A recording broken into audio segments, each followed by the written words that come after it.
It's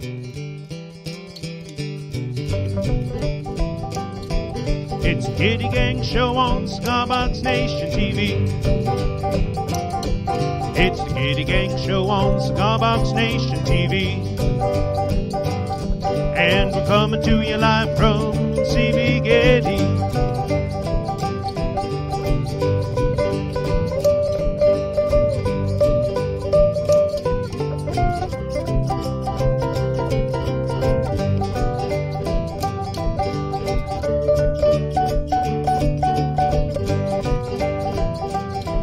It's the Kitty Gang Show. Kitty Gang Show. It's the Kitty Gang Show. Kitty Gang Show. It's the Kitty Gang Show. Kitty Gang Show. It's the Kitty Gang Show. Kitty Gang Show. It's the Kitty Gang Show on Cigar Box Nation TV.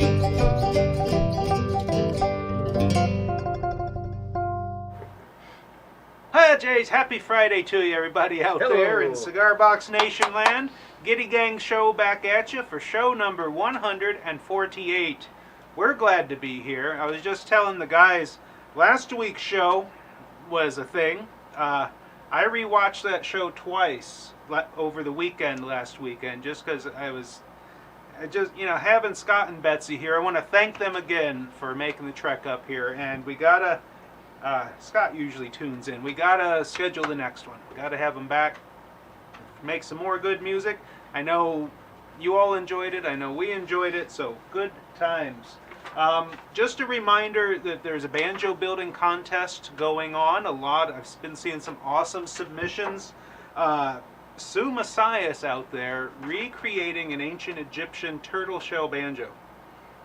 Just one of the many awesome works in progress that y'all have been posting about on the Friends of CB Giddy page and elsewhere. It's really cool and inspiring to see. Who we got out there, Daniel? We've got my X-ray specs. Got your specs on? Oh, there's Elaine. How are you, Elaine Bachon! And she's listening in. And presumably watching. I bet she is. Yeah. Rusty, of course. Hello, what's up? Secondhand Smoke Guitars proprietor, Rusty Taylor. Rob Roble. Rob. Bill Nolan. Bill. Martin, shoot. Martin. All right, well, good. Yeah, all right. And many more. Phil Taylor, don't forget Phil. I didn't. Thanks for listening and watching. I was afraid you were going to. Michael No, Capato's no, no. out there. Keith Rierick. Tom Petrie. Marcel. All right. Here we go. You ready? We've got another video that we were supposed to run last week, and I forgot, of a video banjo submission from Mr. Mark Clark. That'll be coming up in the third or fourth half of today's show. But for now, I've got a new build to talk about. Can you believe it? I think you do. Mr. Deke brought in a build this week that he's going to be talking about a little later. Danny has a new song, a new to the world song that he's put, I believe, all the finishing touches on. Yep. And we're going to be trotting that out today. Yeah, first song I've written in 3 years. And there's actually another new song that he and I co-wrote while riding a train a little earlier this week. We went up to North Conway, the Conway Scenic Railroad, and hopped on the Mountaineer all the way up to the top of the Crawford Notch, and actually a little bit beyond. Got to see the grand Mount Washington Hotel over there in the distance, and of course Mount Washington itself. I know our buddy Marty Tolber is going to be heading up there on Monday to ride the Mountaineer with his wife. Ah. So yeah. All right, so the new build. Where'd it go? There it is. Another in my series of heirloom instruments. And I'm going to be talking a little bit today about some of the challenges you face when you decide to use reclaimed materials for building instruments. Of course, cigar boxes are reclaimed materials. A little bit better known, the challenges that you face when using a cigar box. Like, there's been so many posts and so many how-to videos and books and so many things about using cigar boxes that process is, at this point, pretty well known, you might say. You know, you've been building them for 10-ish years. I've been building for 10-ish years. Some of you have been building them for longer. Shane Spiel's been banging away for a quarter of a century or so. But when you say, yeah, I'm going to use an old baking powder crate, like this was the source of this one. some other considerations come into play. Now, I've done a full builder's diary for this build, like I have for the last 5 or so heirloom builds that I've done. So you can step through pretty much every step that I've followed when building this. With this particular crate, this wooden crate, I bought it at a local antique store right around the corner from my house, actually, a little barn. He opens up weekends at random, and this crate was part of a stack out front, and I was driving by and I'm like, whoa, what's that? Because the lettering on it, the cool old lettering, it's Staley's Baking Powder, the A.E. Staley Manufacturing Company, which has a whole story unto itself. I started researching into this company. They were one of the biggest suppliers of starch products at one point, and the company it's been bought out, but it's still technically around underneath some kind of corporate umbrella. But the guy who founded it, A.E. Staley, he was a big guy in many ways, physically, business-wise. He had a saying, big men don't do small things. So he wanted to build his company into the biggest and best it could be. He helped introduce soybeans into America, the growing and processing of soybeans. Back around the turn of the 20th century, the early 1900s, when he got going, soybeans were kind of a exotic thing. They were grown over in the Far East, over in China and over there. And as the story goes, a missionary from China brought a bag of seeds back with her, was visiting with the family, his parents' house, and his father gave him the soybeans to plant, and he planted them, and blah blah blah. Anyway, ended up owning one of the biggest soybean processing companies in the world, I believe. He also helped start professional football. Started a local league. I forget what it was called, but his team that he owned went on to become the Chicago Bears. The Bears. So anyway, enough about him. There's story there. He goes big. Yeah, because Why not? big guys, big things, big shoes, or something. I don't know. I lose track. Nick's just looking at me like, boy, he's talking a lot today, isn't he? It's true. So I wanted to retain as much of the printing from the crate as I could. So of course, the soundboard, the fretboard, if you look closely, that was from some of the printed panel. The back panel, and even the sides. It's got that cool, absolutely pure printing, baking powder. So as much as possible, I used that crate. Interesting thing about that crate, made from hard maple. Instead of, usually the old packing crates are made from softwood, pine, hemlock, spruce, cedar, depending on what part of the country they were made. This one made from hard maple, which presented some challenges in its building. Getting the crate apart, nails were used. The nail heads all snapped off when I tried to pull the nails out, so those nail shanks were embedded in the wood. Anyway, you can get through all of that on the Builder's blog, Builder's Diary, if you want to.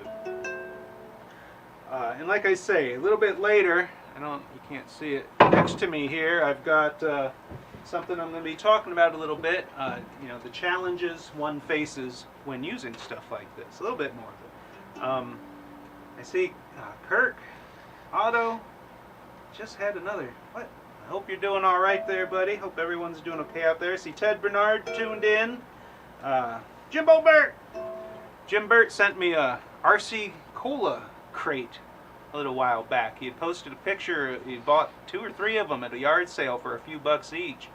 And I think he got the impression that I was coveting my neighbor's soda crate. So he sent one up. That's on the to-do list to build something out of. But for now, enough talking.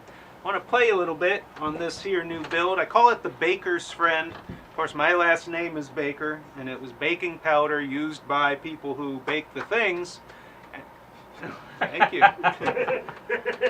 Not a very intricate pun there, I guess. But I like to think, why do you add baking powder to a recipe? It's to help transform it into something new. It helps bread dough rise, I think. I think that's what, yeah, he added to cornbread and it makes it fluffier. Anyway, just as baking powder transforms a recipe into something new, so the creative and artistic hand can take, anyway, blah, blah, blah. You get it. Oh, Kirk was saying, okay, good. I thought he didn't have the heart attack. He was quoting the Bears. All right, so we're going to do a song, Sitting on Top of the World. Daniel's going to play along on his 4-string. That's a long scale uke. Is that like a baritone? Nope, that's tenor. Huh. Yeah. Look at the boy go You with know. you, Chase. Why not? Oh, that's the same scale. Look at that, 17-inch scale. And Danny over there on the harmonica.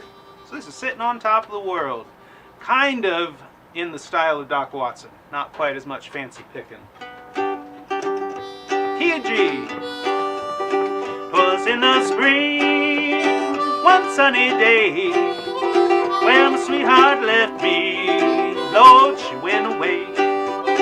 And now she's gone, and I don't worry. I'm sitting on top of the world. Mandolin fingerings don't work on 3-string, folks. All right, next verse. Here we go. Well, she called me up down in El Paso. Said, come back, Daddy, Lord, I need you so. But now she's gone, and I don't worry. Lord, I'm sitting on top of the world. Take one, Danny.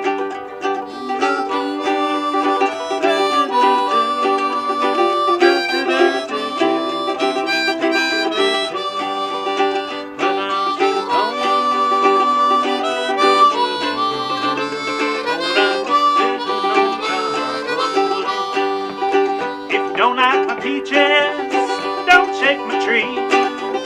Stay out of my orchard, let my peaches be. And now she's gone, and I don't worry. Lord, I'm sitting on top of the world. Don't come here running, holding out your hand. Gonna get me a woman, oh, like you got that man. And now she's gone, and I don't worry. Lord, I'm sitting on top of the world.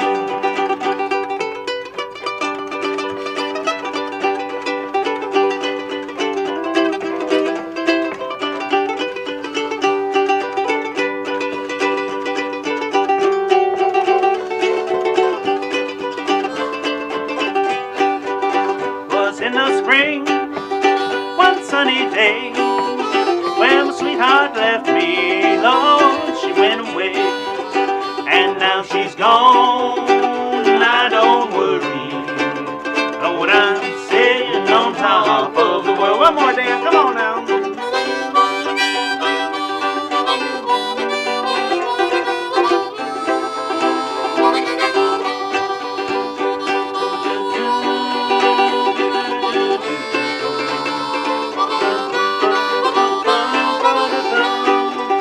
Say, Lord, I'm sitting on top of the world.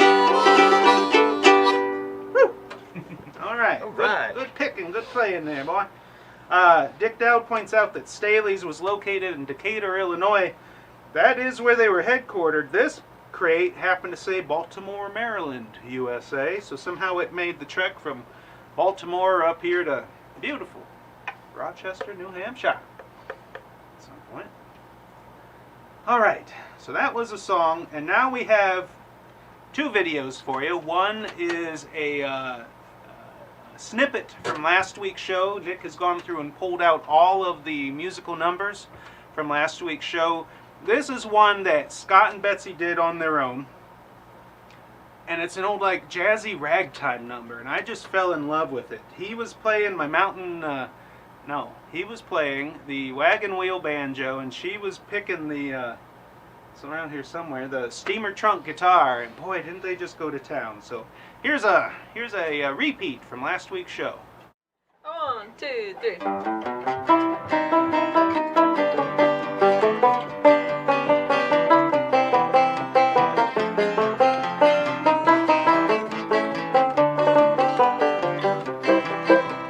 I come in and tell folks I'm ragged, but I'm right.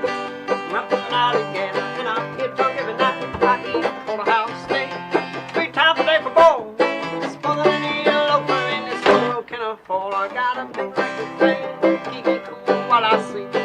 Bouncing little girl, dancing round at my feet. I'm rambling again, and I get drunk every night. I tell you folks I'm ragged, but I'm right. Well, I go everywhere, I don't pay no fare. I can ride a freight train most any old way. I go from town to town and I ramble around, and I'm the ragged man around here.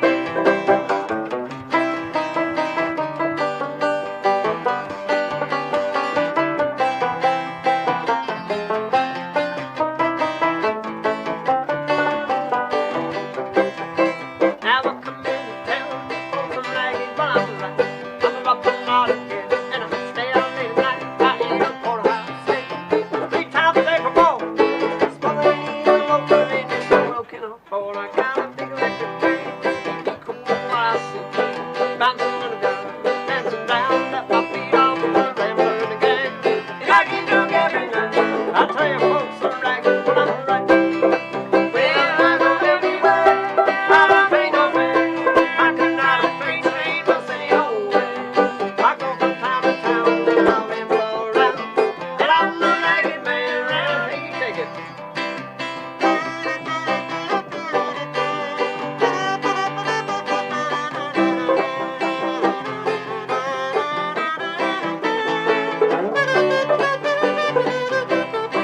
Well, I come here to tell folks I'm ragged, but I'm not again, and I get drunk every night. I eat a porterhouse steak 3 times a day for both. Smoother than any loafer in this whole world can afford. I got a big electric fan, keep me cool while I sleep. Bouncing little girl, dancing round at my feet. I'm rambling again, and I get drunk every night. I'll tell you folks I'm ragged, but I'm right. Well, I go everywhere, I don't pay no fare. I can ride a freight train most any old way. I go from town to town and I ramble around, and I'm the ragged man around here. Woo! CB Giddy G-Bass Kit.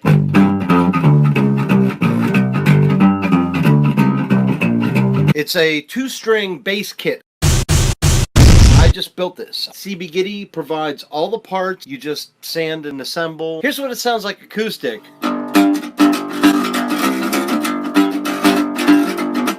Turned up.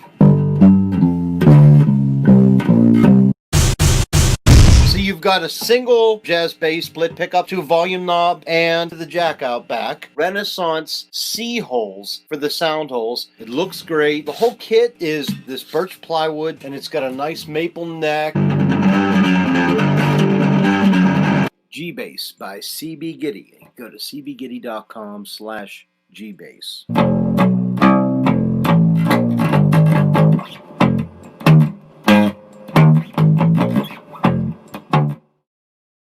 Hey, look at it, we're back.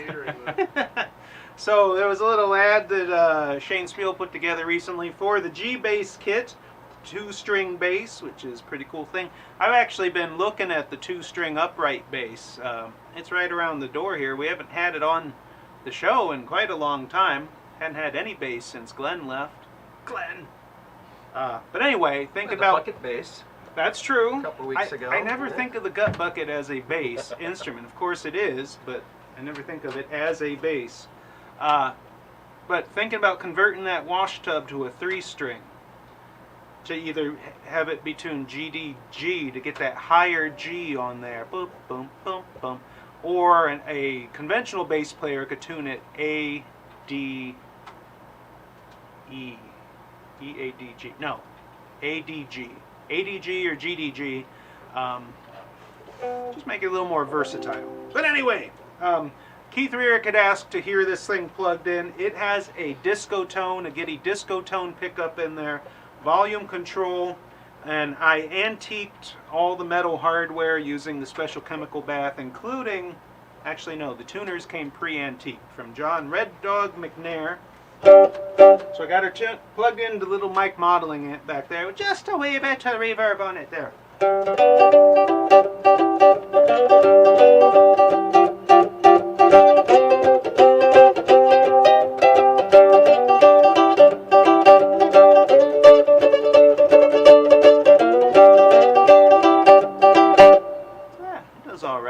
I put the .01 microfarad capacitor on the jack between the hot and the ground to bleed off some of that treble squawk, that quackiness that the piezos tend to have.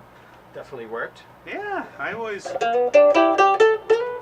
do that on pretty much all the builds that I do now. Not too much noise from the box. Of course, with those piezos, they are basically a contact mic, so you always get a little bit of box noise. But hey, you'll have that. All right. Now that we're into the second half of today's show, almost, I want to talk about the next build I'm working on. As you know, if you've been following along at home, I like using raw materials that have a story. And it was while Danny and I were riding the train up the Conway Scenic up into the mountains, I decided the next build I do is going to be railroad wood. I like it already. Yeah, buddy. Well, originally, I'll be talking about what I had been going to do in a little bit, a wooden boat themed build. I was like, all right, wooden boat will wait, going with train. I happen to have some train wood around. I have some remnants of a timber that a friend gave me from an old water tank, steam locomotive water tank in Bellevue, Ohio that stood there for many, many years. So I had some of that, and I'm building the box out of that wood. Planed it and resawed it down nice and thin. The neck is actually from a piece of white oak I salvaged from an old stone crusher area on Kelly's Island in Lake Erie in Ohio, my hometown stomping grounds. These thick white oak timbers were used to control the flow of the crushed stone and lime out of the hopper bins into little narrow gauge railroad hoppers. And then the little narrow gauge Shea engines would pull these strings over to the dock where it would be loaded onto boats and barges. So the neck and the fretboard are from that oak, railroad related in the quarries, and then the body is from that old locomotive water tower. And I decided on this one, I'm keeping as much of the patina. I don't know if you can see it, but this gray weathered patina there on the side panels, that's from that original timber.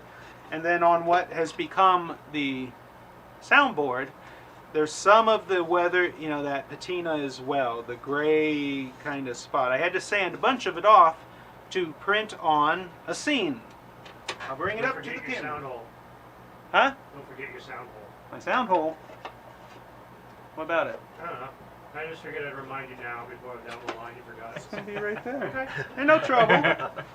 Oh, and Marty's asking if he's going to see a boxcar missing a bunch of wood. Yeah. He goes up there next week. So this is an old black and white photo that I tracked down at some point of a hobo climbing onto a freight train. You can see the old wooden boxcars there. I think they're wooden. So I printed that right on the soundboard. Now the back panel is also from the water tank. It has a different scene on it. Also hobos, boxcars, sitting around a campfire there waiting for that train to get moving. Did Farley do a sketch based off of that one? Yeah, she did. I decided to use the actual photos on this one. She did a sketch based on both of them, I think. Trying to get another image to print on the fretboard. The first go didn't work out too well, so I had to sand that back off. Gonna try it again, or I might end up doing some wood burning on it. So all of the wood used in the building of this instrument, which will be a 3-stringer, GDG, related to or directly from railroad uses. The hardware, I'm going to try to, number nails and different things. Of course, the tuners will be actual machine heads. Yeah, so that's what's on the bench right now. I'm taking photos of the build, but not as many as I've done on the last few, because really, it's kind of a standard build a box, make your top and bottom, make the neck, and doing a builder's diary about that process every time. Like if you want to see how I did it on the first couple, you can go look at those. So I'm just going to focus on the key points of this particular build. You just loving any music while you've been building? Huh? You haven't been playing any music? No, No? I don't do a lot of listening to music. Just on the fly when out at the bench, mostly because I forget to bring in my Bluetooth headphones. Excuse me. But no, I amuse myself with the echoes of Your my own own thoughts, thoughts yes. most of the time. That is pretty amusing. It is. You know, laugh. You just laugh at random, nice and loud. We can't hear you because we all have our They all headphones have on. their headphones on exactly, listening to yeah. music, but not this guy. All right, so that's what's next. In a moment, I'll talk a little bit about some of the challenges, as mentioned. Speaking of our recent train trip, Danny and I took along a pad of paper, had instruments in the truck, but we were running a little late and weren't sure if they'd be allowed, so we didn't have an instrument, but I had a pad of paper and a pen, and we co-wrote a song. First time I think I've ever co-written a song with anybody. And we'd like to do it for you here today. Danny's going to strum the one-way ticket steamer trunk guitar. I was going to play, what, the banjo, I think? I think you were. I should probably check the tuning. You know these banjos. A little update on this. The wagon wheel banjo, the hide head had relaxed a bit. The action was coming quite down. Still wasn't buzzing, but if you remember, I have some set screws back here to push against that steel tone ring. So I tightened them up a little bit, and it worked. It increased the tension of the head, brought the action up slightly. So that particular experiment, Ingenious. at least thus far. Come on, banjo. This one ain't reading nothing. Where's the big one? Hit a G chord. That's close enough for train songs. All right. So this is called Rhythm of the Rails. And it in my mind at least, Danny helped with the third verse and some of the rhymes. But in my mind, usually when I start to write a song, a phrase hits me. And for this, the phrase was, I've got the rhythm of the rails down in my soul. Key of G. And you might recognize the tune. Didn't get very adventurous with the tune. It's kind of a cross between the good old Mountain Dew and a couple of other Irish things. I feel it in my bones when I hear that whistle blow. Those steel wheels turning in my soul. When I head on down the track, I ain't never coming back. You won't see me around here anymore. Oh, and listen, can't you hear that old whistle blowing clear?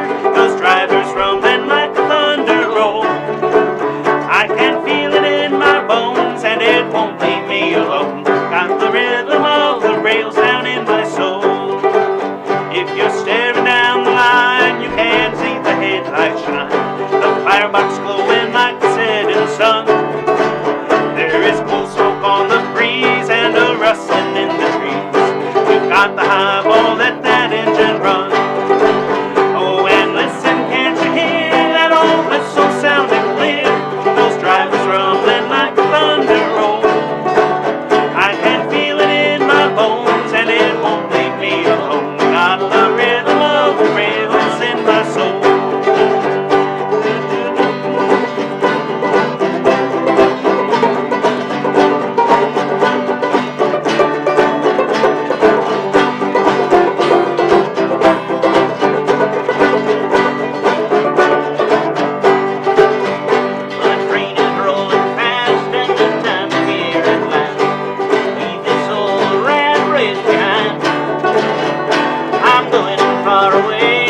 finished. Please, Lord, tell me there's a video. This is another one from Buddy Kale over at Pornis Studios. I believe he's doing You're Gonna Miss Me When I'm Gone, and a blue plastic Giddy cup is involved somehow. He always keeps it fresh, does our Kale. And then there'll be another short 1-minute little ad after that. And then I believe right into the Mark Clark video. Yeah, we can do that. Sure. And then the third video, altogether, it's only like 4 minutes total. So the third video will be the banjo building contest submission from Mark Clark. We'll see you back shortly. Hey guys, we've reached the penultimate episode of Midweek Madness, and we're gonna do something super fun this week. So this is a cover of You're Gonna Miss Me by Lulu and the Lampshades. Now, I'm pointing that out because I hate it when people say this is an Anna Kendrick song. You know, every song in that movie was a cover song. Why would this one be an original? It's a Lulu and the Lampshades song, and technically they said that they took the chorus from an old Carter Family song. So, definitely not an Anna Kendrick song, though she did do a version of it. Anyway, I'm gonna play this using one instrument, my Cigar Box Nation cup.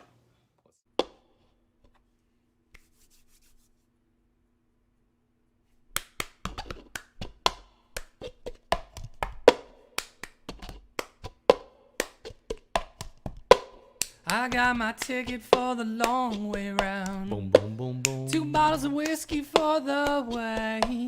And I sure would like some sweet company. And I'm leaving here tomorrow, what do you say? 2, 3, 4. When I'm gone, When I'm gone. when I'm gone, when I'm gone, you're gonna miss me when I'm gone. You're gonna miss me by my hair, you're gonna miss me everywhere. I know you're gonna miss me when I'm gone.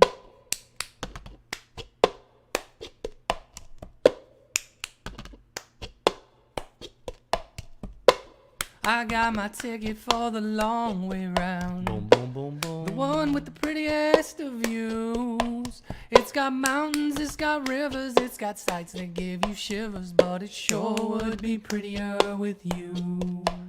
When I'm gone, when I'm gone, when I'm gone, when I'm gone, you're gonna miss me when I'm gone. You're gonna miss me by my walk, you're gonna miss me by my talk. Said I know you're gonna miss me when I'm gone.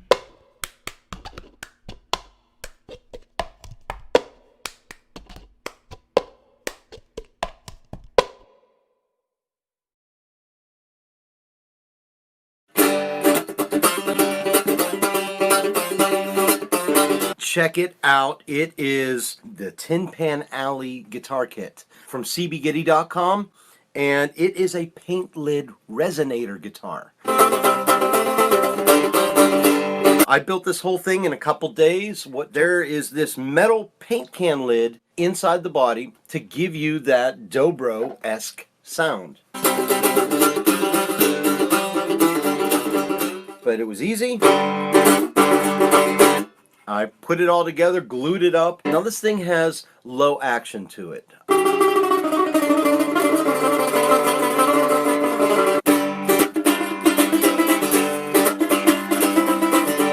The Tin Pan Alley guitar kit from cbgiddy.com.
I like his studio setup there. That looks cool.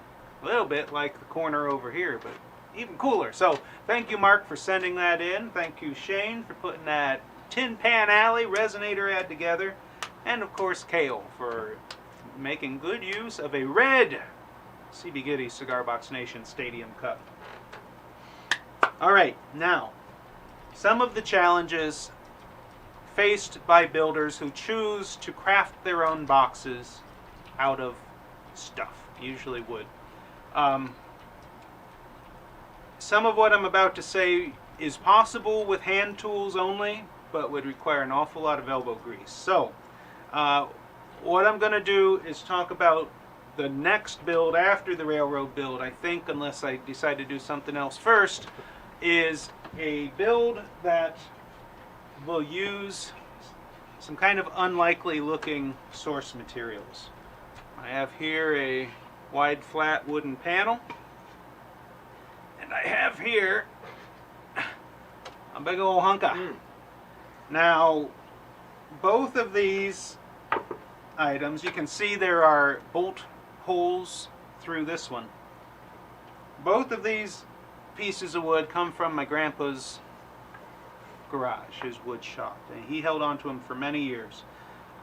This bigger piece, this slab here, he took out of a wooden boat that was rotting away on the shore of Lake Erie, near where he lived and where I grew up. I think it may have been an old Matthews cabin cruiser, which were built nearby. It might have been a Chris Craft, I'm not 100% sure, and he's gone now, so I can't ask him. But he took this out. It was part of the keel of the boat, the big central, kind of the spine of the bottom of the boat. And he took the bolts out and took it all apart and got it out. I planed it a few years back, and I had always assumed it was mahogany. But the more I look at this, I don't know, it might be teak. That's what I was going to say, mahogany, but it's got some heft to it, It's though. got a lot of heft. It's very dense, and it kind of has an oily, you know, almost like an oily feel to it. This might be teak. You know, they used to use teak a lot back in the day. It was a lot more common. Now it's about $30 a board foot if you want a hunk of teak. They sell it down at Highland. I've never bought any because that's way too much. So if it is teak, that's pretty cool. So I've got this, the old keel, and then this piece here is definitely mahogany. This came out of a Lyman wooden boat. The most wonderful wooden boats, small wooden boats ever made. Made in Sandusky, Ohio, the city I was born in. This is part of the seat. I believe the back bench seat of an inboard Lyman. Nice, genuine mahogany. Grandpa had boats, Lymans, worked on boats, saved this piece. So my plan is to saw this in half on the big bandsaw to get the front and back panels of my instrument, the soundboard and then the back. And then this hunk of mystery wood is going to be the rest, basically. I'm going to have to resaw it into thinner panels to make the side walls of my box, and then of course cut a piece to mill into the neck and the fretboard.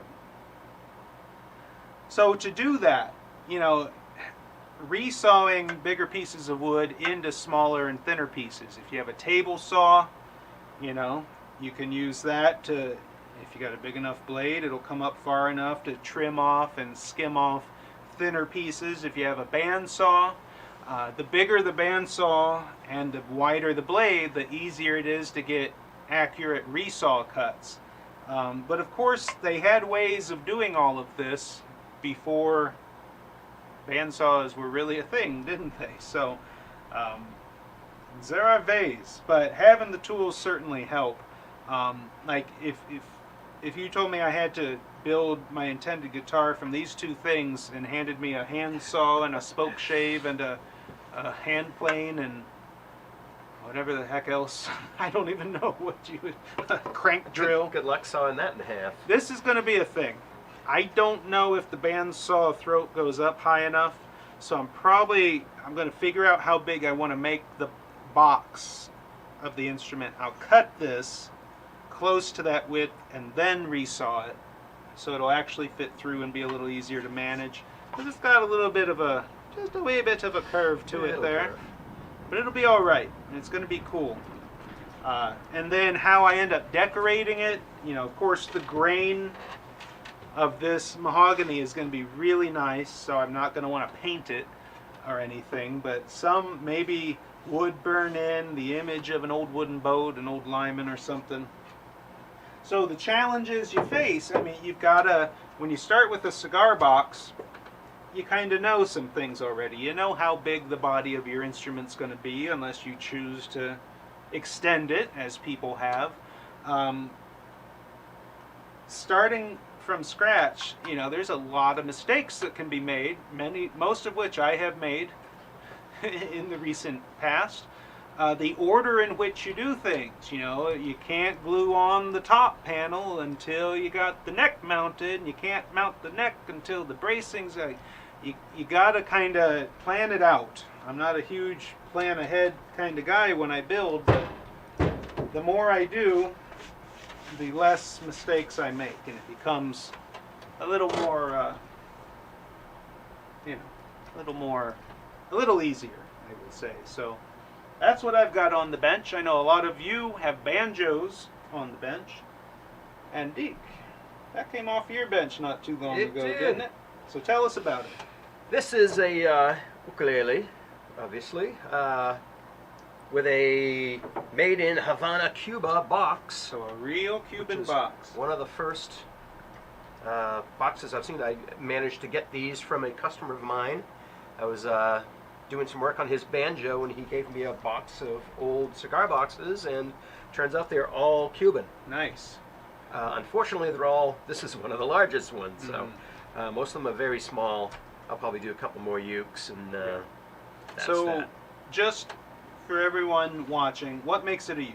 Why is that not a guitar? Why is it a uke? Because it has nylon strings, All right. and it's tuned to ukulele With tuning, that which is high G string, where the G, bass which string would normally be. you don't normally need. They do have low G Yeah. tuning also, but I play high G. Because this is a longer scale ukulele. Usually when you think of ukes, they're, you know, shorter little guys, dinky, dinky, dinky.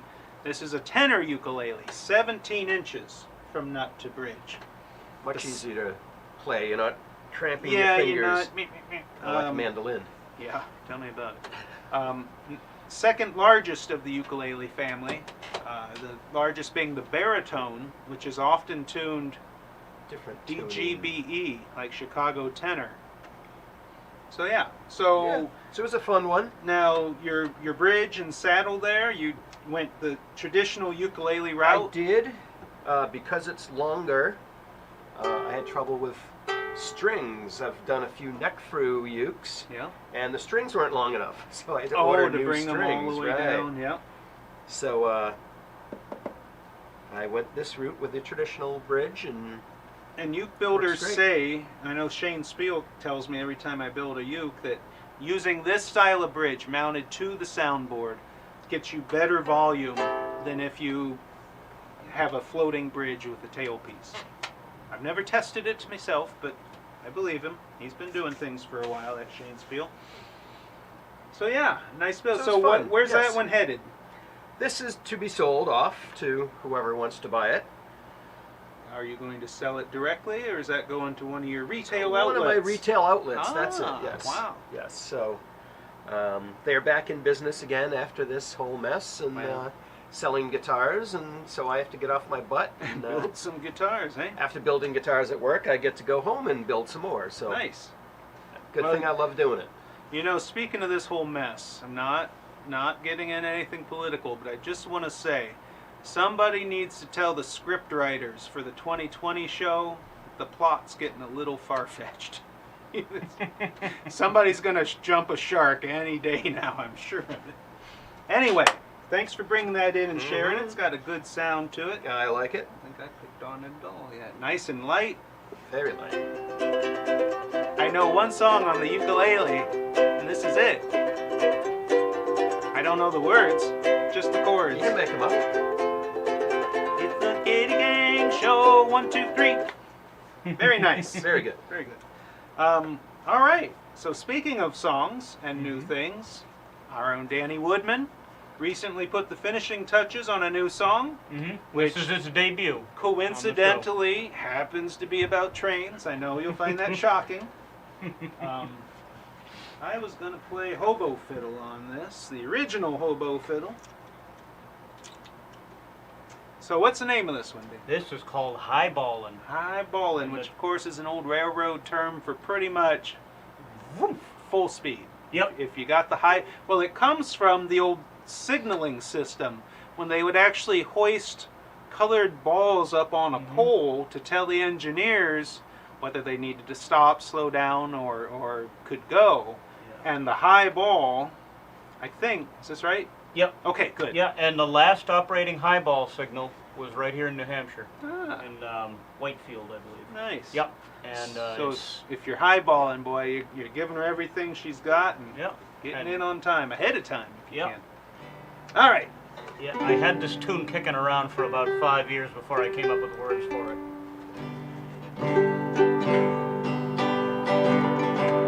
Fine tune? Hit middle G again for me.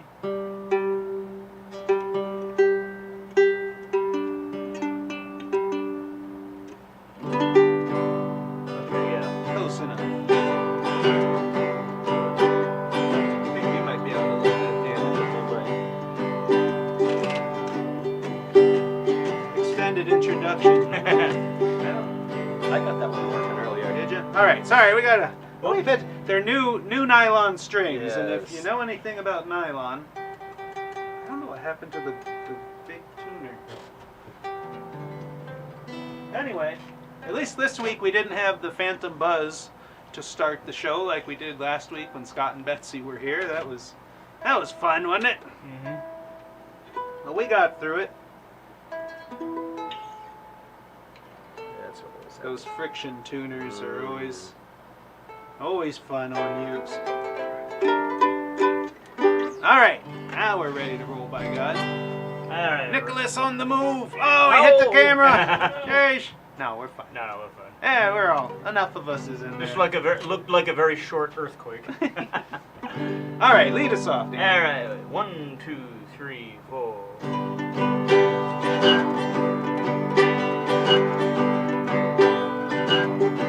The valley sweeps so quietly, the ground shakes. What could it be? Black clouds of smoke. Look out, it's me, the mighty locomotive. When folks see me, step aside. I'm like Moses caught in the Red Sea tide as I thunder across the countryside, the mighty locomotive. Oh, oh, on I go, I'm highballing. Oh, and on I go, highballing. The semaphore is high and green.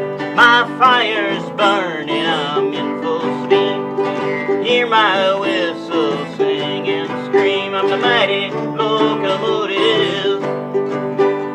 My presence fills the land and sky. Children wave as I go by. They love to see a freight train fly with a mighty locomotive. Oh, oh, on I go, I'm highballing. Oh, and on I go, highballing. Highballing. These freight cars, they need hauling, and the wide world is calling.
like that. Very nice. Very good. Thank you for sharing it with us here. Yep. That, I think, is all we've got for you today. So thanks again for tuning in on a fine fall Friday, the first Friday in October, but not the last. We'll be back, Lord willing, and the creek don't rise, next week. We're still waiting to see whether these new Facebook rules are going to affect us. I don't think we did any covers today. Sitting on top of the world. I don't think that's. I don't think it's public domain. So. Neither is you're gonna miss me. Oh yeah, Kale's thing. All right. So we're gonna do the Giddy Gang theme song here, but not in the key of D, which that would have been.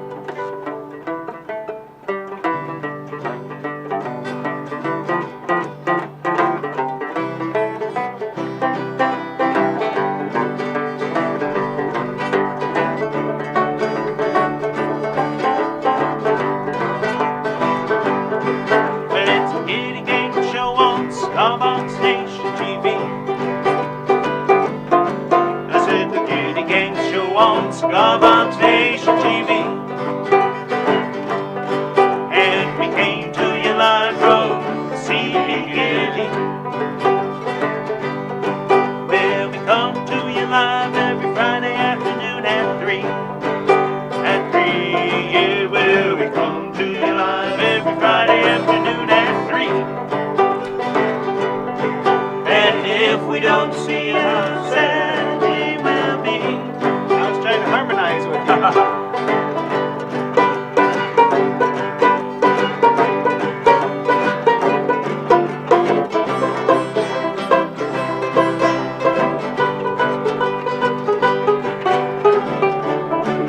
Mandolin tuning. Well, it's the Giddy Gang Show. The Giddy Gang Show. It's the Giddy Gang Show. The Giddy Gang Show. It's the Giddy Gang Show. The Giddy Gang Show. It's the Giddy Gang Show. The Giddy Gang Show. Well, it's the Giddy Gang Show on Starbucks Station TV. Ukulele solo. Right. Play the same thing you've been playing, just make a different face.